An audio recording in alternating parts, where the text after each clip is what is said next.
नमस्कार. आज आपण एका खूप महत्वाच्या गुंतवणूक पुस्तकावर बोलणार आहोत. बेंजामिन ग्रॅहम यांचं दी इंटेलिजंट इन्व्हेस्टर. हो, हे पुस्तक म्हणजे खरं तर क्लासिक आहे. अगदी. आपल्याकडे याचं एक तपशीलवार परीक्षण आहे आणि आपला उद्देश आहे की यातले जे गुंतवणुकीसाठी आवश्यक विचार आहेत ना ते समजून घेणं. बरोबर. म्हणजे बघा, वॉरन बफे आजही म्हणतात की हे गुंतवणुकीवरचं सर्वोत्तम पुस्तक आहे. हो ना. 1949चं पुस्तक आणि आजही तितकंच महत्वाचं. याच कारणामुळे त्यांना व्हॅल्यू इन्व्हेस्टिंगचे जनक म्हणतात. त्यांची तत्व खरंच कालातीत आहेत. तर मग सुरुवात कुठून करायची? मला वाटतं गुंतवणूक आणि सट्टेबाजी यामधल्या फरकापासून. हो, हा खूप महत्वाचा मुद्दा आहे.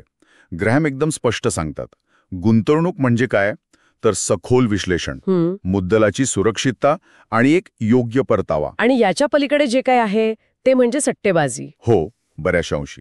म्हणजे विश्लेषण नाही, शिस्त नाही, फक्त बाजाराच्या मागे धावणं. आजच्या काळात हा फरक ओळखणं जास्त गरजेचं वाटतं नाही का? सगळं किती वेगवान आहे. नक्कीच. आणि म्हणूनच ग्रॅहम यांचं ते मिस्टर मार्केटचं रूपक आहे ना, ते आजही एकदम लागू होतं. अच्छा, मिस्टर मार्केट सांगा ना जरा त्याबद्दल. कल्पना करा की बाजार म्हणजे आपला एक पार्टनर आहे, पण तो खूप लहरी आहे. म्हणजे काय की तो रोज आपल्याकडे येतो, शेअर विकायला किंवा घ्यायला तयार असतो. बरं. कधी तो एकदम खुश असतो, उत्साहात, मग तो शेअरचे भाव खूप वाढून सांगतो. आणि कधी तो खूप घाबरलेला असतो, निराश, मग अगदी कवडीमोल भावात विकायला तयार होतो. म्हणजे गुंतवणूकदाराने त्याच्या या मूड स्विंग्सचा फायदा घ्यायचा. अगदी. त्याच्या मागे व्हायचं नाही. तो घाबरलेला असताना स्वस्तात देत असेल तर घ्यायचं, आणि जेव्हा तो खूप उत्साही असतो, अवास्तव भाव मागतो, तेव्हा कदाचित विकायचा विचार करायचा. हे ऐकायला किती सोपं वाटतं, पण प्रत्यक्षात. हो, प्रत्यक्षात आणायला खूप कठीण आहे. आणि इथेच ग्रॅहम यांचा दुसरा महत्वाचा विचार येतो. कोणता? सुरक्षितेचं मार्जिन ऑफ सेफ्टी. हा शब्द खूप ऐकलाय. याचा नेमका अर्थ काय? याचा अर्थ असा की समजा एखाद्या शेअरचं आंतरिक मूल्य म्हणजे त्याची खरी किंमत 100 रुपये आहे असं आपल्याला वाटतंय. हो. तर आपण तो 100 रुपयाला नाही घ्यायचा, आपण तो 70 किंवा 60 रुपयाला घेण्याचा प्रयत्न करायचा. म्हणजे आपल्या अंदाजात चूक झाली तरी आपलं नुकसान होणार नाही किंवा कमी होईल. जसं पुलाचं उदाहरण देतात ते. बरोबर. 30 टन सहन करणारा पूल आपण 10 टनासाठी वापरतो. ती झाली सुरक्षितता. पण हे आंतरिक मूल्य ठरवायचं कसं? हे जरा व्यक्तिनिष्ठ नाही का वाटत? खास करून आजच्या टेक कंपन्यांच्या जगात. आहेच. ग्रॅम यांच्या काळात कमाईची स्थिरता, मालमत्ता, लाभांश यावर जास्त भर होता. आज आपल्याला कदाचित वेगळे निकष वापरावे लागतील, पण मूळ कल्पना तीच आहे. कंपनीची खरी किंमत समजून घेणं, बाजाराच्या भावावर अवलंबून न राहणं. आणि याच संदर्भात ते गुंतवणूकदारांचे 2 प्रकार सांगतात ना? हो. एक म्हणजे बचावात्मक, डिफेन्सिव्ह इन्व्हेस्टर. म्हणजे जो जास्त जोखीम घेत नाही. बरोबर. सुरक्षितता महत्वाची, सातत्य हवं, कमी देखभाल असलेला पोर्टफोलिओ, चांगले बॉन्ड्स, ब्लू चिप स्टॉक्स, बाजाराला हरवण्याची वगैरे फार धडपड नाही. आणि दुसरा उद्यमशील, एंटरप्राइझिंग इन्व्हेस्टर. हा जास्त वेळ द्यायला, मेहनत घ्यायला तयार असतो. तो काय शोधतो? तो कदाचित अशा कंपन्या शोधेल ज्या इतरांच्या नजरेतून सुटल्या आहेत किंवा ज्यांचं मूल्य कमी लेखलं गेलंय, अंडर व्हॅल्यूड, किंवा काही विशेष परिस्थितीतून जाणाऱ्या कंपन्या. पण त्यासाठी मग खूप अभ्यास आणि शिस्त लागणार. नक्कीच. कठोर शिस्त आणि विश्लेषण अत्यावश्यक आहे. पण गंमत म्हणजे दोन्ही प्रकारच्या गुंतवणूकदारांसाठी सर्वात मोठा अडथळा कोणता असतो माहितीये? कोणता? ते स्वतः, त्यांच्या भावना. अच्छा.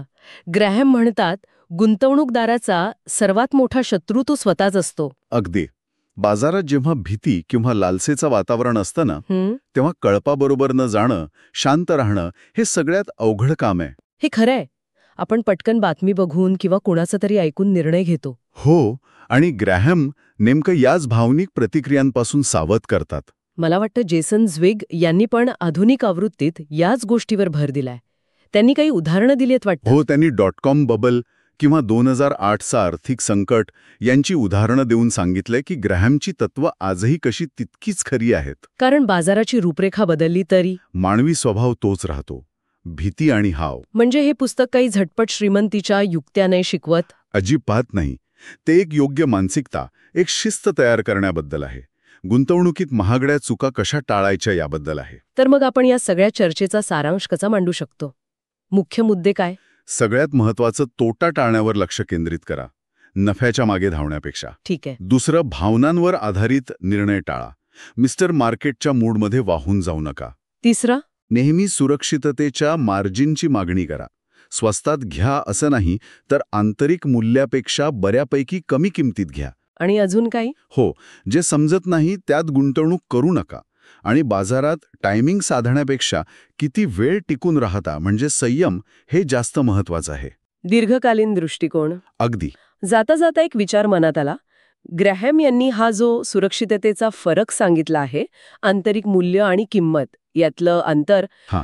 हा विचार फक्त शेअर बाजारापुरता किंवा आर्थिक गुंतवणुकीपुरता मर्यादित आहे की आपल्या आयुष्यातल्या इतर मोठ्या निर्णयांमध्ये पण तो वापरता येईल, जिथे भावनांचा प्रभाव जास्त असतो? हा खूप चांगला प्रश्न आहे.